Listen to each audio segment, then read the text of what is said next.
আরে এই কালেমার জন্যই তো জীবন দিচ্ছে ফিলিস্তিনের মুসলমান। এই কালেমা বাদ দিলেই তো ইহুদিদের সাথে তাদের আপোষ হয়ে যায়।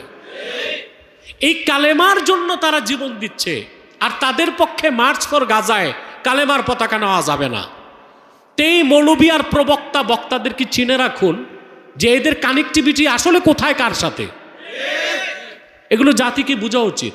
আমার এখানেও যোগাযোগ করছে যাওয়ার জন্য, আমি হসপিটালে ভর্তি ছিলাম, যেতে পারি না, আমার একটু দুঃখ ছিল, গেলে ভালো হইতো। পরে যখন দেখলাম যে না, যে সমাবেশে কালেমার পতাকা উঠানো যায় না, ওখানে না যাওয়াটাই ভালো হয়েছে।